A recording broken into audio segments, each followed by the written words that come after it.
Hello, my friends. So I am so excited to be back in the office after a great break for Christmas and New Year's. And we are so looking forward to the year of 2026. I think it's going to be a great one for everyone.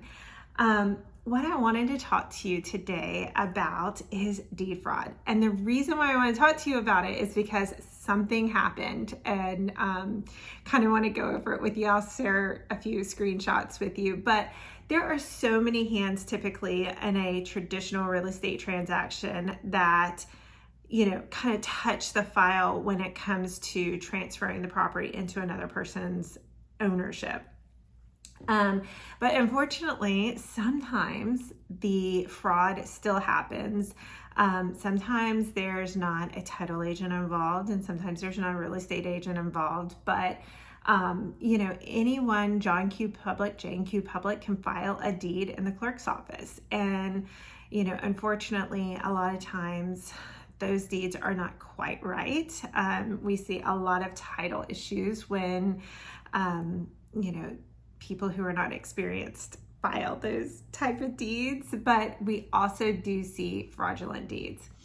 And some of these people are really, really smart, and they have answers for everything, and there's just, they hit all the markers and it happens. It really just does.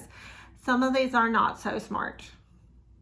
I got a not so smart one over the holiday break. So I got this call from this random local number, local-ish, let's say it's in a Tri-County area.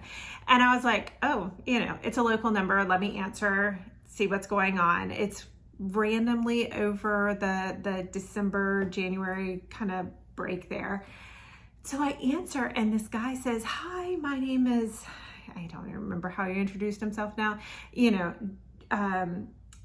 David, and I want to sell my property. And I was like, oh, that's great, and here's the thing. Typically, I work off of a referral. Like it's, oh, I saw you here and I know you from here, or, you sold Susie's house at 123 Banana Street and, I want to use you and blah, blah, blah. So when we get somebody that calls us just very randomly, it always sends up a red alert. So he was calling wanting to list a vacant property. Second red flag. Okay. And so I play along and, talk to him a little bit, but I tell him, because there's so many red flags in this conversation, I'm like, hey, do me a favor, send me a text with all of your information. Let me look it up because I wasn't at my computer, and I'll get back to you. And we'll go over valuation and all the things that we normally talk about. So I'm looking this guy up and I'm looking the property up, and things are just not quite right. And so I'm kind of texting back and forth with him, and I say, can you just verify the name, the recorded name on the property? And he responds with exactly how it's listed in the property appraiser's office. So if his name would be John Smith Jr., he responded how it's listed in the property appraiser's office as Smith John Jr. And I was like, oh, that's a weird way to respond, but okay, let's continue. And I had extra time. Let's be really truthful with you. Probably would not have entertained this on a normal day, but I had time because it was over break. And so I have a system that I am able to kind of reverse search people, reverse search phone numbers. And so I dropped that local number in that reverse search, and it comes up with nobody.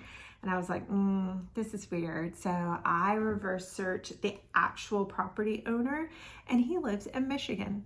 And none of the numbers listed, none of the information is listed, is got this guy's number as the one who is contacting me. So I go over and I was like, let me give you a value just to see how far this guy would take it. And so I'm talking to him a little bit about this property, and I'm giving him a value, and he goes, oh, that's great. What is your commission? And we go over that. And so then he tells me, oh, I want to list it for a fast sale. So let's do it $100,000 lower than your recommended list price. And I'm like, this guy, I just started, it's ridiculous at this point. And so I was like, great, we can get that listing agreement together for you. And, we just need a few things from you. I'll need your proof of identification, a license, something like that. And oh, by the way, the property is owned by a trust. It's in a life estate. I'm going to need copies of your life estate trust documents so I can ensure the people that are signing this document and signing this listing agreement are the correct people within the trust, and the correct people that are beneficiaries of the trust are the right signers. Because sometimes the trust is titled one way, but there's additional signers that need to be included in the listing agreement, because all owners and all property owners who hold rights to that property have to sign. And he's like, oh, no, we only have the deed that says that. And I was like, I said, that's so awful. I'm so sorry. It's something we really do need for our file. Perhaps that you can go to your attorney who drew the deed up and get copies of those trust documents. And he was like, oh, yeah. Let's see what he said. I'll reach out to them, and once I have them, I'll let you know. I will never hear back from this guy. I will say I did reach out to the actual property owner, tried to get in touch with the actual property owner and let him know what was all going on. Because while there is nothing that can stop a fraudulent deed from being entered into the clerk's office records, they do have a system in place that if a property transfer, quitclaim deed, general warranty deed is filed on that property, it will send you a notification. So I highly recommend to all our people, especially if you have a vacation rental home, a vacation home, you have vacant land, anything that is not an occupied primary residence, go put your name on that list so you get notification when you have something happen on your property. Also, make sure that you just periodically go check it and look and make sure that everything's still correct on there.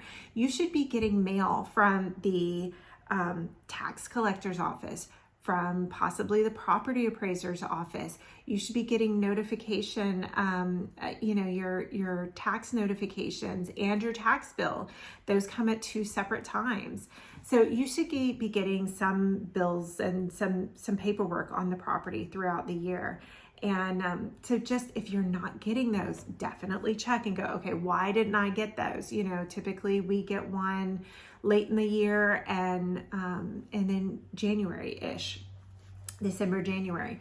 So there's not a huge amount that you can do right now until some laws change, some statutes change, but there are some steps that you can quickly start remedying the situation, because the earlier you know that you've had deed fraud, the quicker you can act, and that's going to be better for everyone involved.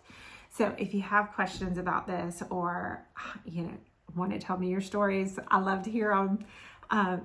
Drop me a line. I would love to talk to you.